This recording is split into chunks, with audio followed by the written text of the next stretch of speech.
శ్రీ సీతారామచంద్రస్వామి పరబ్రహ్మణ్యే నమః. ఆపదామపహర్తారం ధాతారం సర్వసంపదాం లోకాభిరామం శ్రీరామం భూయో భూయో నమామ్య.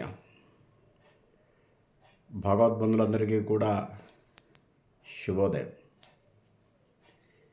ఈరోజు ఉగాది పర్వదినం. ఈ ఉగాదిలో నుంచి కొత్త సంవత్సరం ప్రారంభమవుతుంది. మనకు తెలుగు సంవత్సరాల్లో ఇది విశ్వావసునామ సంవత్సరం. విశ్వావసునామ సంవత్సరంలో సంవత్సర ఫలితము, తిథివార నక్షత్రాలకు సంబంధించినటువంటి విషయాలు, గ్రహాలకు సంబంధించిన విషయాలు, రాశి ఫలాలు ఇవన్నీ కూడా మనం చూడవచ్చు. ముందుగా ఈ పండగ అందరి ఇంట సిరులు కురిపించాలని, ఈ ఉగాది నుంచి మనం తీసుకునే కొత్త నిర్ణయాలు, కొత్త సంవత్సరంలో మంచి నిర్ణయాలు తీసుకొని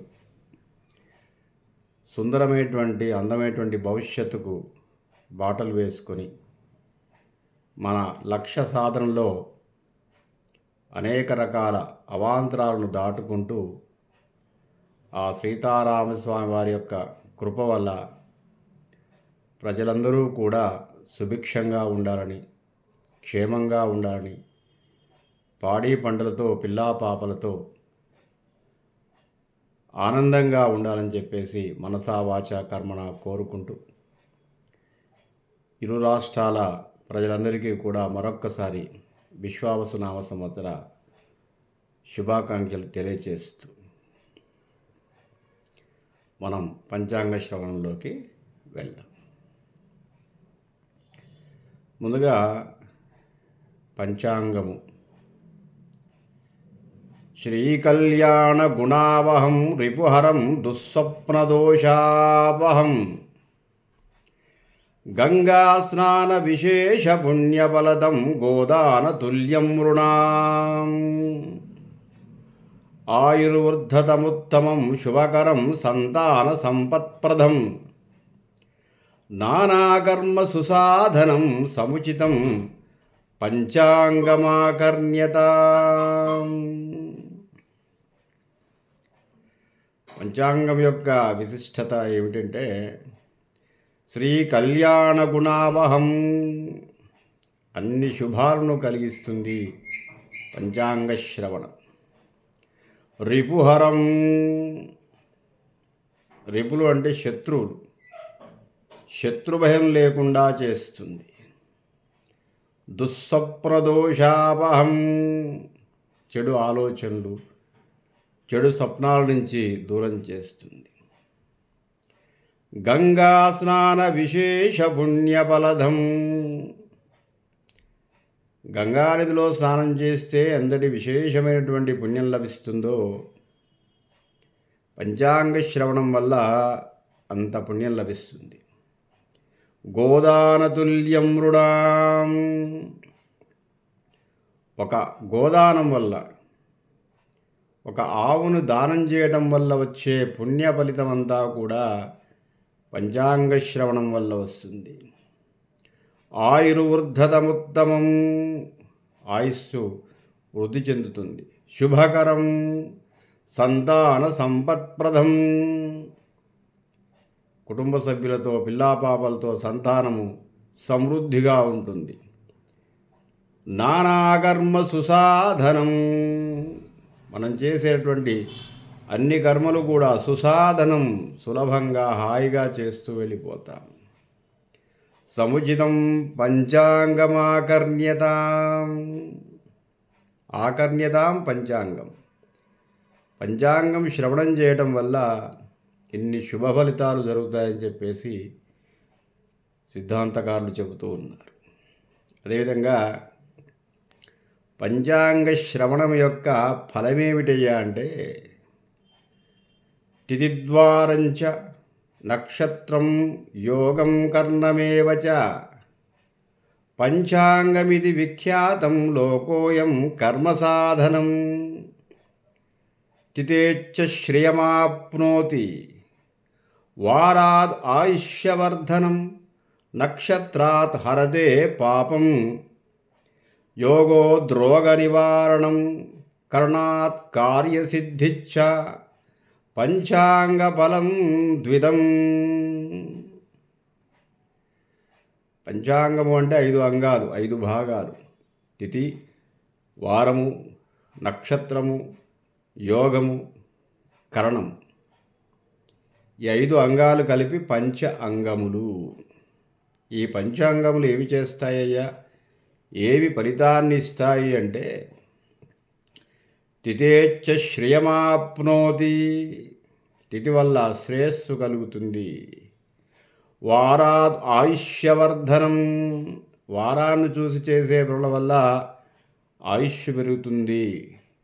నక్షత్రాత్ హరతే పాపం, ఏ నక్షత్రాల్లో ఏ ఏ పనులు చేయాలో, ఏ ఏ శుభకార్యాలు చేయాలో, ఏవి ప్రారంభించాలో, ఏ ఏ నక్షత్రాలు అవి చూసి చేయడం వల్ల హరతే పాపం, పాపము హరించబడుతుంది. యోగా ద్రోగ నివారణం, యోగాన్ని చూసి చేసే పనుల వల్ల రోగ నివారణం అవుతుంది, రోగాలు దూరం అవుతాయి. కరణాత్ కార్యసిద్ధిచ్చ, కరణాన్ని చూసి చేసే పనుల వల్ల కార్యసిద్ధి జరుగుతుంది. మనం ఏ కార్యాన్నైనా విజయవంతం చేయాలంటే కరణాన్ని చూసి చేయాలి. ఏ ఏ కరణంలో ఏ ఏ పనులు చేయవచ్చో పంచాంగంలో రాసి ఉంటుంది. పంచాంగ బలం ఈ విధంగా ఉంటుంది అని చెప్పాడు. అదేవిధంగా ఉగాది రోజున ఏమి చేయాలి మనమంతా కూడా? ఉగాది పర్వదినం రోజున యుగ ఆది, యుగము అంటే సంవత్సరం. ఇక్కడ యుగానికి సంవత్సరం అనేటువంటి అర్థం కూడా ఉంది.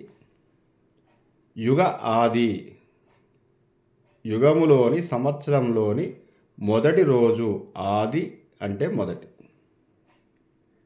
ఈ రోజున ఏం చేయాలి మరి మనమంతా కూడా, మానవులందరూ కూడా, ప్రజలందరూ కూడా? అబ్ధాదౌ బంధు సంయుక్తో మంగళా స్నానమాచరేత్ వస్త్రైర్ ఆభరణాదై దేవ అలంకృతః తతశుచిః విఘ్నేశం భారతీకేడ్వాన్ దైవజ్ఞమభిపూజ్యతః సంవత్సరఫలం సమ్యక్కృత్యా విప్రాన్ సమర్చయేత్. ఈ రోజున ఏం చేయాలి? అబ్ధాదౌ బంధు సంయుక్తో, అబ్ధాదౌ అంటే ఈ మొదటి రోజున, సంవత్సరంలోని మొదటి రోజున, బంధు సంయుక్తో బంధువులతో కూడి, మన దగ్గరి వాళ్ళందరినీ కూడా ఈరోజు కొత్త సంవత్సరంలో అందరినీ కూడా పిలుచుకోవాలి. బంధుమిత్రులతో ఈ పండుగ చేసుకోవాలి. మంగళా స్నానమాచరేత్, ఉదయాన్నే ప్రాతకాలంలో అంటే బ్రహ్మకాలంలో 4 నుంచి 6 మధ్య, బ్రహ్మకాలం అంటే సుమారు సూర్యోదయానికి ముందు 1 గంట ముందు లేచి మంగళా స్నానమాచరేత్, అభ్యంగన స్నానం చేయాలి. వస్త్రైర్ ఆభరణాలైర్, వస్త్రాలు, శుచి అయినటువంటి వస్త్రాలు, కొత్త నూతన వస్త్రాలు, ఆభరణాలు కూడా ధరించి అలంకృత్య అలంకరించుకొని, తతః శుచి, శుచి అయినటువంటి ఆభరణాలు, శుచి అయినటువంటి వస్త్రాలు ధరించి ముందుగా విఘ్నేశం, విఘ్నేశ్వరుడికి నమస్కారం చేసుకోవాలి. ఇంట్లో దేవుడి రూమ్లో కానీ, దేవుడి గదిలో కానీ, దేవుడి గూడులో కానీ మనకు వినాయకుడి ఫోటో ఉన్నట్టయితే ఆ ఫోటో దగ్గర దీపం పెట్టేసి ఆ స్వామిని దర్శించాలి, నమస్కారం చేసుకోవాలి. భారతీ, భారతి అంటే సరస్వతీ మాతకు నమస్కారం చేసుకోవాలి. కేట్వాన్, కేటాన్ అంటే సుబ్రహ్మణ్య స్వామి, సుబ్రహ్మణ్య స్వామి యొక్క దర్శనం చేసుకోవాలి. దైవజ్ఞమభిపూజ్యతః, దైవజ్ఞుల వారు, పెద్దలైన వారు, సిద్ధాంతులైన వారు, ఊళ్ళో ఉన్నటువంటి పౌరోహితులు, పంచాంగ పఠనం చేసేవారు ఎవరైనా కనిపిస్తే వారికి నమస్కారం చేసుకోవాలి. లేదా మనకు చిన్నతనంలో చెప్పినటువంటి గురువులను ఒక్కసారి, చదువు చెప్పినటువంటి గురువులను ఒక్కసారి స్మరణకు తెచ్చుకోవాలి. ఈ వైదిక విద్య కానివ్వండి, లౌకిక విద్య కానివ్వండి, మనకు అక్షరాభ్యాసం చేసి మన జ్ఞానానికి కారకులైన వారు ఎవరో ఒకరు ఉంటారు తప్పకుండా. వాళ్ళకు ఒక్కసారి నమస్కారం చేసుకోవాలి. లేదా ఒక్కసారి గురుస్థుతి, గురు బ్రహ్మ గురు విష్ణు గురుదేవో మహేశ్వర గురు సాక్షాత్ పరబ్రహ్మ తస్మై శ్రీ గురవే నమః అని ఒక్కసారి ఆ గురు ప్రార్థన చేసుకొని, ఎవరైనా కనిపిస్తే నమస్కారం చేసుకొని, సంవత్సర ఫలం సమ్యక్ కృత్వా, సంవత్సర ఫలితాన్ని వినాలి. అంటే పంచాంగ శ్రవణం చేయాలి. ఎక్కడైతే గ్రామంలో, దేవాలయాల్లో, లేదా సిద్ధాంతులు కానివ్వండి, పౌరోహితులు కానివ్వండి పంచాంగ శ్రవణం చేస్తుంటే అక్కడికి వెళ్ళాలి. వారి సమక్షంలో పంచాంగ శ్రవణాన్ని ఆలకించాలి. విప్రాన్ సమర్చయేత్, అక్కడ ఉన్నటువంటి విప్రులకు, బ్రాహ్మణులకు ఏదో తోచిన సంభావన ఇచ్చుకొని వారిని సత్కరించుకోవాలి. అది మన ధర్మం కూడా. అదేవిధంగా ఈ రోజున ఇంకేం చేయాలి అంటే, నింబకుసుమం, వేప పువ్వుతో తయారు చేసినటువంటి పచ్చడి, ఉగాది పచ్చడి అంటారు కదా, షడ్రుచులు, దాంట్లో 6 రకాల రుచులు కలిసినటువంటి శర్కర ఆమ్ల ఘృతైర్యుతం, శర్కర, ఆమ్లము అంటే ఉప్పు, కారం, వగరు, ఘృతైర్ కొంచెం ఆవు నెయ్యి కూడా వేయాలట. అంటే సిద్ధాంతులు చెప్పింది. మనం షడ్రుచులతో పాటు కొంచెం ఆవు నెయ్యి దాంట్లో కలపాలి. ఘృతము అంటే నెయ్యి. భక్తితం పూర్వయామేన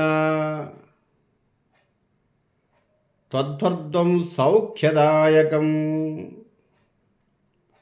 చాలా భక్తిగా అంటే మన ఇష్టదైవానికి నైవేద్యము పెట్టుకొని, అంటే ఉగాది పచ్చడి ఏదైతే మనం తయారు చేసుకున్నామో ఈ 6 రుచులు కలిపి దాన్ని మన ఇష్టదైవానికి, ఇంట్లో ఉన్నటువంటి మూలదైవము, ఇష్టదైవము, కులదైవము ఎవరుంటే వారికి దాన్ని నైవేద్యంగా పెట్టుకొని, భక్తితం చాలా భక్తిగా, చాలా ఇష్టంగా ఆ యొక్క ఉగాది పచ్చడిని కూర్చొని ప్రసాదములాగా భావించి, అదే దైవ ప్రసాదముగా భావించి ఇంటిల్లిపాది అందరూ కూడా దాన్ని సేవించాలి.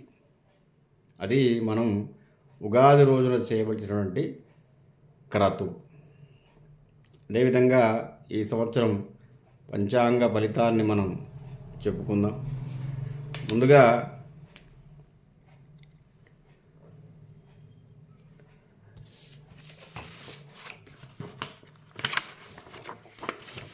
సంవత్సర ఫలితాన్ని చెప్పుకుందాం మనం. కలియుగ శతాబ్దం 5126వ సంవత్సరం. అంటే కలియుగం పుట్టి 5125 సంవత్సరాలు అయిపోయి 126వ సంవత్సరంలోకి వచ్చేసాం. మొత్తం 4,32,000 సంవత్సరాలు కలియుగం. శంకరాచార్య శకం 2097, విక్రమార్క శకం 2082, రామానుజ శకం 1008, మధ్వాచార్య శకం 909, శాలివాహన శకం 1947, ఆంగ్ల శకం 2025, 25-26. అదేవిధంగా ఈ సంవత్సరం నవనాయక నిర్ణయం, నవనాయకులకు సంబంధించినటువంటి, అంటే 9 మంది నాయకులు ఉంటారు. ఈ జగత్తు అంతటినీ కూడా వారు పరిపాలిస్తూ ఉంటారు. సంవత్సరానికి ఒకరు మారుతూ ఉంటారు, రాజు, మంత్రి. ఇట్లాగే 9 మంది నవనాయకులు ఉంటారు. ఈ 9 గ్రహాలు కూడా ఈ నవనాయకత్వంలోకి వచ్చేస్తాయి. ఈ సంవత్సరం రాజు సూర్యభగవానుడు, మంత్రి చంద్రుడు, సేనాధిపతి రవి, సస్యాధిపతి గురుడు, ధాన్యాధిపతి కుజుడు, అర్ఘ్యాధిపతి రవి, మేఘాధిపతి రవి, రసాధిపతి శని, నీరసాధిపతి బుధుడు. ఈ నవనాయకులు ఇచ్చేటటువంటి శుభాశుభాలను కూడా ఒకసారి మనం పరిశీలిద్దాం. ఈ సంవత్సరము మనకు అంటే సంవత్సర లగ్నాన్ని గనక పరిశీలించినట్టయితే అంటే వర్ష లగ్నము, జగన్ లగ్నం అని 2 లగ్నాలు ఉంటాయి. అంటే ఈ సంవత్సరానికి అంతటికీ కూడా ఏ ఏ గ్రహాలు ఎక్కడెక్కడ ఉన్నాయి, ఏ ఏ గ్రహాల యొక్క స్థితిగతులు ఎలా ఉన్నాయి, ఒక లగ్న కుండలి ఉంటుంది. దాన్ని వర్ష లగ్నము, వర్షం అంటే సంవత్సరం. జగన్ లగ్నము అని చెప్పేసి ఒక లగ్నం ఉంటుంది. వర్ష లగ్నంలో మనకు లగ్నాధిపతి రవి అయి ఉన్నాడు. మళ్ళీ లగ్నము యొక్క సింహలగ్నం యొక్క అధిపతి రవి అయి ఉన్నాడు, సూర్యభగవానుడే. రాజు సూర్యుడు, లగ్నాధిపతి కూడా సూర్యుడే. తర్వాత సంవత్సరాధిపతి, ఈ సంవత్సరానికి ఒక అధిపతి ఉంటాడు. విశ్వావసునామ సంవత్సరానికి అధిపతి రాహుగ్రహం సంవత్సరాధిపతి. రవి లగ్నాధిపతి అయి ఉండడం వల్ల ఈ సంవత్సరం కొంత ఎండలు విపరీతంగా ఉంటాయి. సూర్యభగవానుడి యొక్క తాపము విపరీతంగా ఉంటుంది. తర్వాత కొన్ని ఉపద్రవాలు కూడా ఈ సంవత్సరం ఉండే అవకాశం ఉంది. కొన్ని తుఫాన్లు, ఉపద్రవాలు, వడగళ్ల వానలు, భూకంపాలు ప్రపంచవ్యాప్తంగా ఇట్లా అనుకోని సంఘటనలు, కొన్ని మానవ వినాశనానికి దారి చేసే కొన్ని సంఘటనలు జరుగుతూ ఉంటాయి. జగన్ లగ్నంలో లగ్నాధిపతి బృహస్పతి ఉన్నాడు. కాబట్టి బృహస్పతి శుభగ్రహం కాబట్టి కొన్ని ప్రాంతాల్లో సస్యశ్యామలంగా ఉంటుంది. సకాలంలో వర్షాలు పడతాయి, సకాలంలో పంటలు పండుతాయి, అన్ని రకాల ధాన్యాలు పండి సస్యశ్యామలంగా ఉంటారు. కొన్ని ప్రాంతాల్లో మాత్రం మళ్ళీ ఒక రకమైనటువంటి అనావృష్టి, కొంత అతివృష్టి ఉంటుంది, అనావృష్టి కూడా ఉంటుంది, సమపాళలో ఉంటాయి. ఈ వర్షలగ్నాన్ని పరిశీలించినట్టయితే సమమైనటువంటి స్థితిగతులు కనిపిస్తున్నాయి. ఇప్పుడు నవనాయకులకు చేసేటటువంటి ఫలితం ఏమిటి అని చెప్పేసి చూద్దాం. రాజా సూర్యభగవాన, రాజు సూర్యుడే ఉండటం వల్ల మంత్రులతో వైరం ఉంటుంది.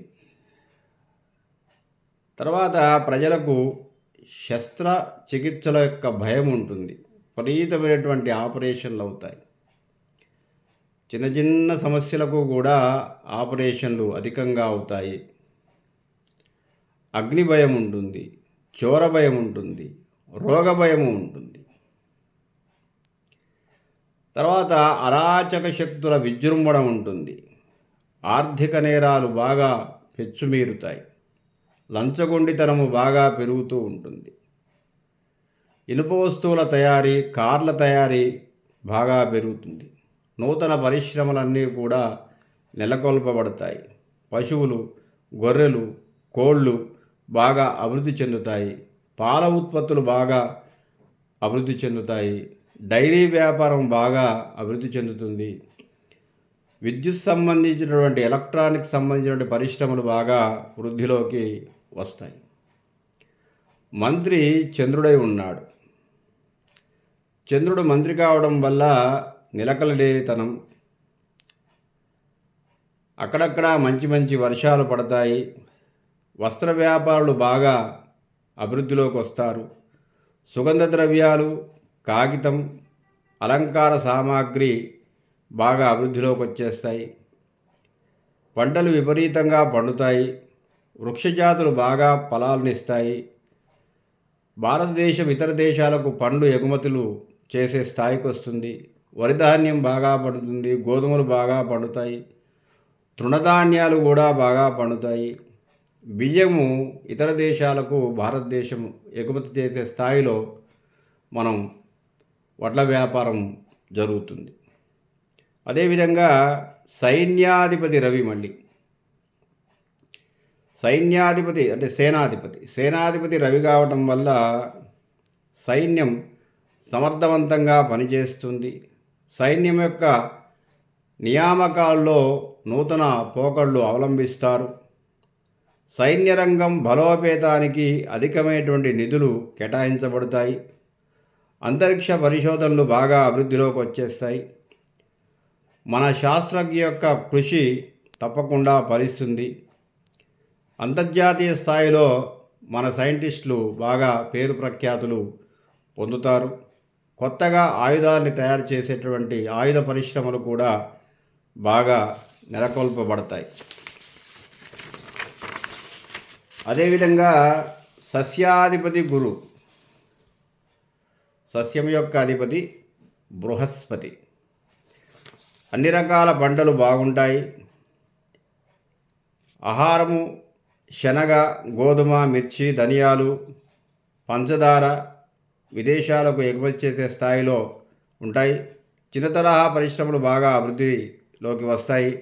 బంగారం, వెండి, ఇతర లోహాల ధరలు బాగా పెరుగుతాయి. ధాన్యాధిపతి కుజుడు, ముళ్ళుగల ధాన్యాలు బాగా పడుతాయి.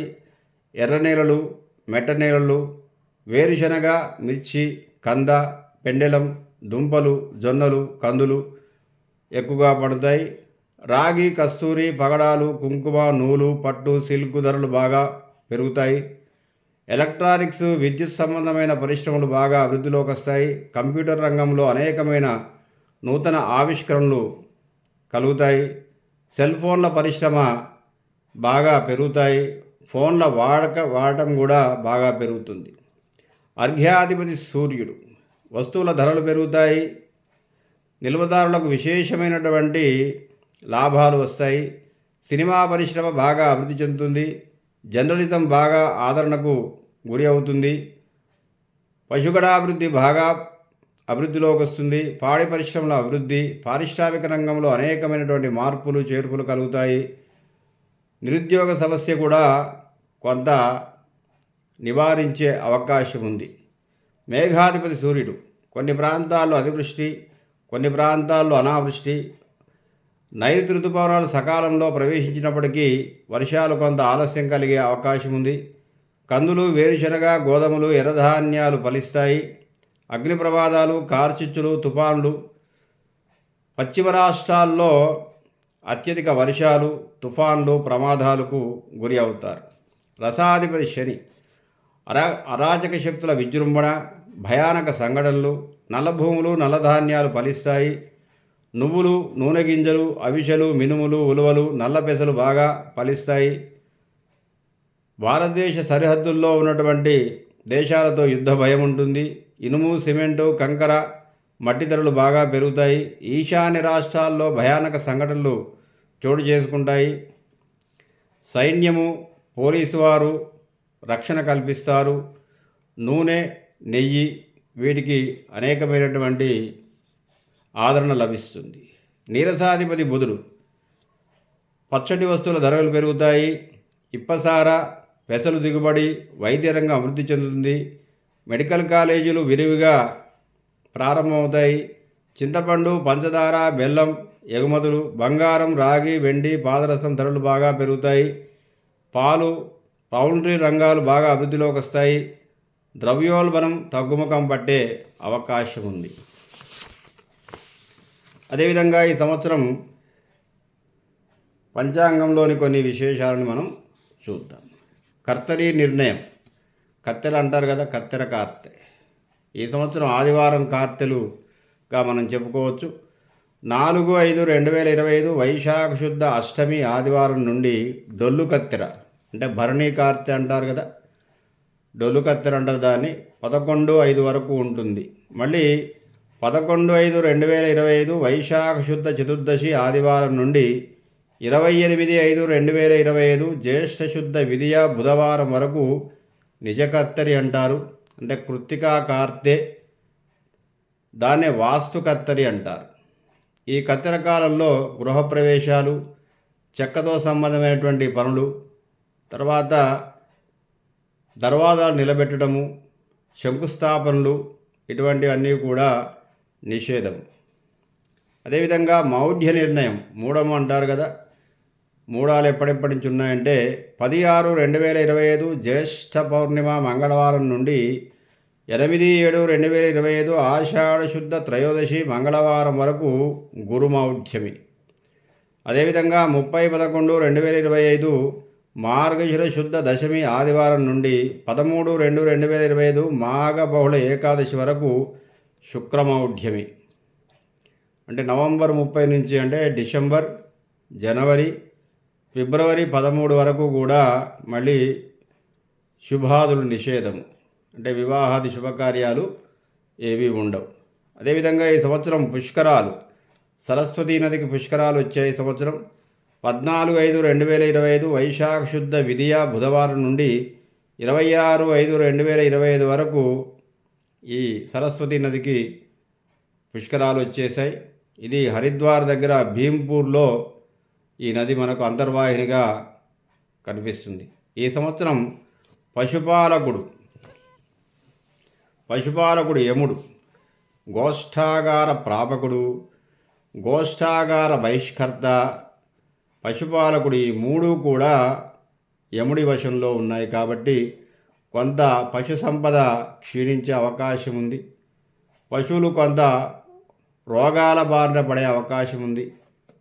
కాబట్టి ఈ యముడు పశుపాలకుడు ఉండడం వల్ల మనకు కొంత ఈ ఆవులు, గేదెలు, వీటికి సంబంధించినటువంటి పాల ఉత్పత్తుల్లో కొంత అంతరాయం కలిగే అవకాశం ఉంది.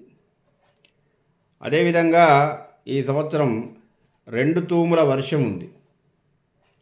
అంటే తూము అంటే దానికి ఒక ఆకాశంలో జ్యోతిష్శాస్త్రంలో ఒక మెజర్మెంట్ ఉంది. ఈ ప్రాంతం నుంచి ఈ ప్రాంతం వరకు కూడా మేఘావృతమై ఉన్నటువంటి ప్రదేశాన్ని తూము అంటారు.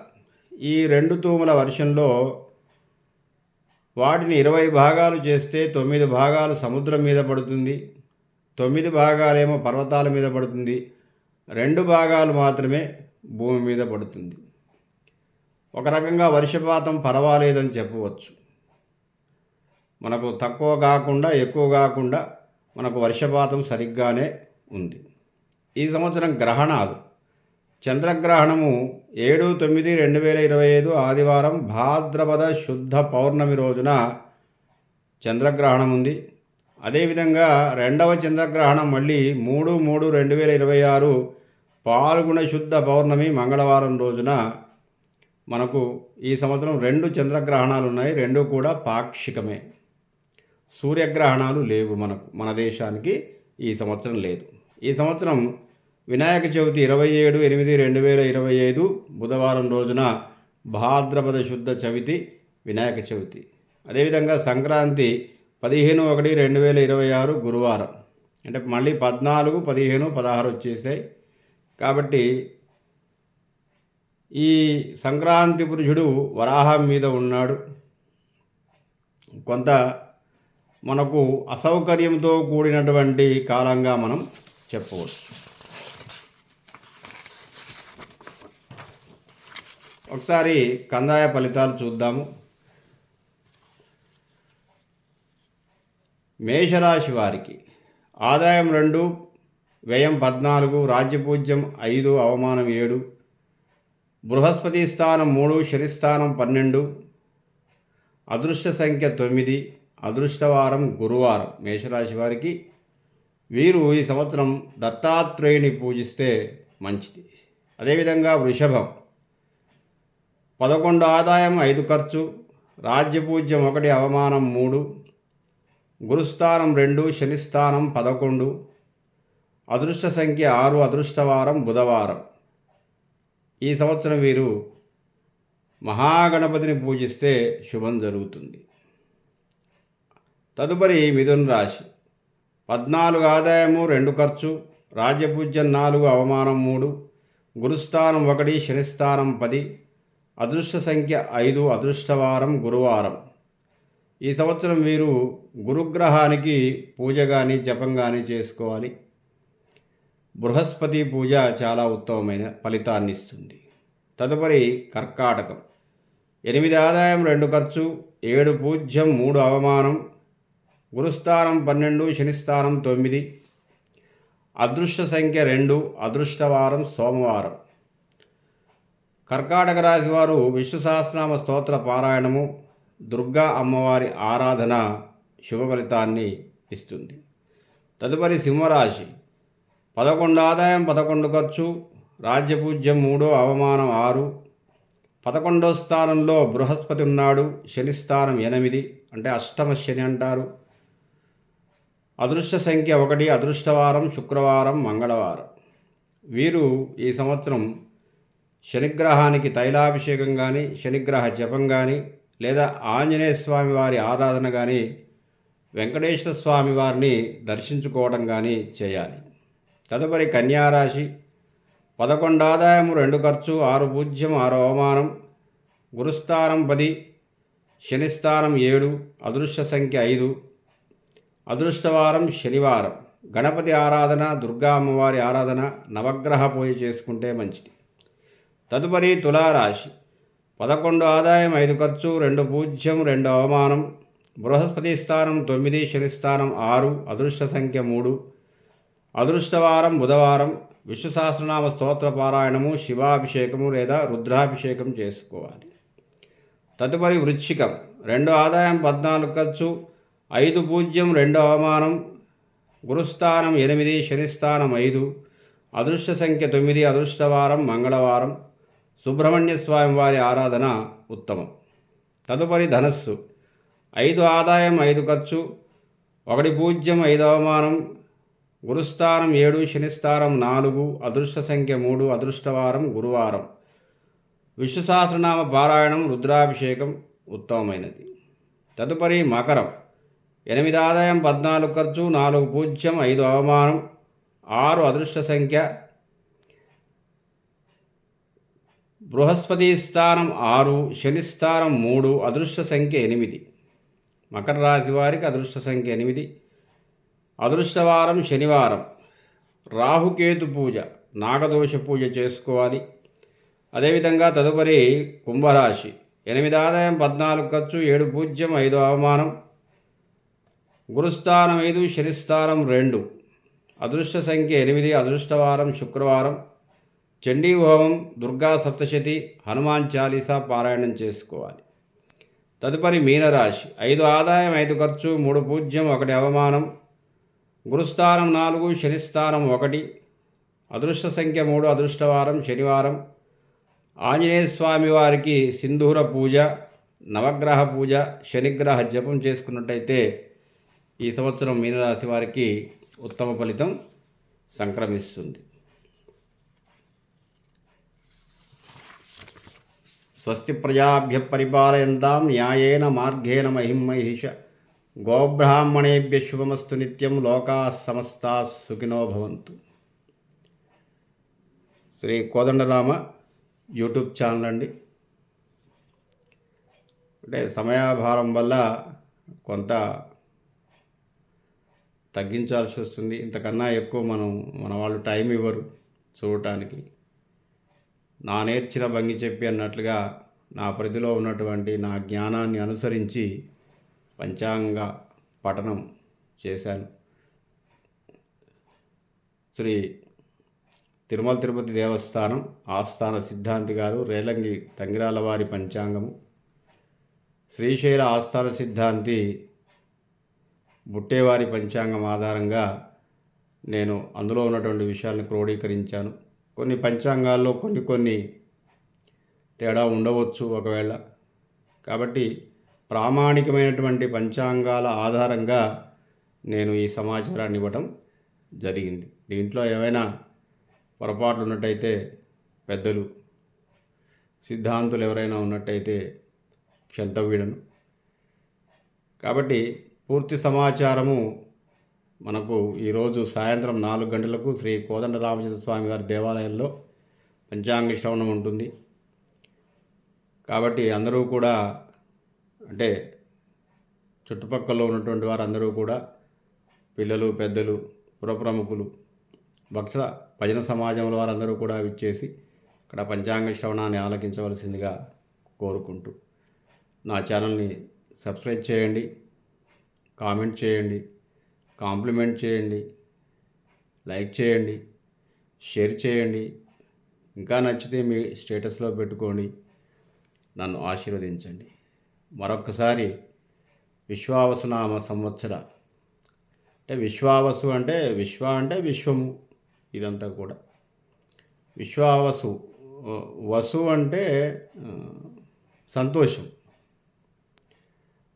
లేదా విలాసము. అంటే ఈ సంవత్సరం ప్రజలందరూ కూడా విలాసంగా ఉండటానికి ఇష్టపడతారట. అంటే బాగా అధిక ఖర్చులు, అనవసర ఖర్చులు పెడుతూ ఆడంబరాలకు పోతూ ఉంటారు. అంటే సంవత్సర ఫలితంలో అవన్నీ కూడా ఉన్నాయి. అది సమయాభారం వల్ల చెప్పలేకపోతున్నాను.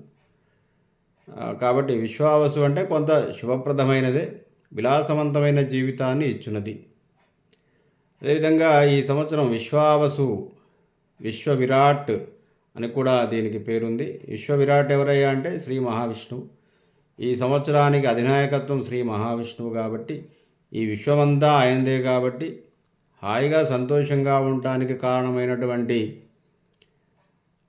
జీవితాన్ని ప్రసాదించువాడు విశ్వావసు అంటే. కాబట్టి ఆ విధంగా భక్తులందరూ కూడా ఈ సంవత్సరము ఆయా కార్యాలన్నీ కూడా సిద్ధి పొందడానికి ఆయా దేవతల యొక్క ఆరాధన చేస్తూ ధర్మ మార్గంలో వెళ్ళినట్టయితే ఏ పనైనా విజయవంతమవుతుంది. ఎంత పవిత్రమైన పనైనా అధర్మంలో గనక చేస్తే అది విజయవంతం కాదు. అధర్మాచరణ మాత్రమే మనిషిని అధర్మంగా ఉంటే ఏ పని విజయవంతము కాదు, పైగా దానివల్ల దుఃఖము. ధర్మంగా ఆచరించినట్టయితే విజయం కలగకపోయినా మనస్సు తృప్తిగా ఉంటుంది. కాబట్టి తృప్త్యోస్మి అనుకోవడమే, ఈ జీవితానికి ఇది చాలు అనుకోవటమే తృప్తి. కాబట్టి ఆ విధంగా తృప్తిగా ఉంటాము ధర్మ మార్గంలో వెళితే. విజయవంతం కాకపోయినా పర్వాలేదు, మనసు గాయపడదు. కానీ అధర్మంలో వెళితే విజయవంతము కాదు, మనసు గాయపడుతుంది. కాబట్టి ప్రజలందరూ కూడా ఈ విశ్వావసునామ సంవత్సరంలో వారి వారి లక్ష్యాలను తప్పకుండా చేరని మనసా వాచా కర్మణా కోరుకుంటూ స్వస్తి ప్రజాభ్య పరిపాలయంతాం న్యాయేన మార్గేణ మహిమహిష గోబ్రాహ్మణేభ్య శుభమస్తు నిత్యం. లోకాః సమస్తాః సుఖినో భవంతు. లోకాః సమస్తాః సుఖినో భవంతు. స్వస్తి.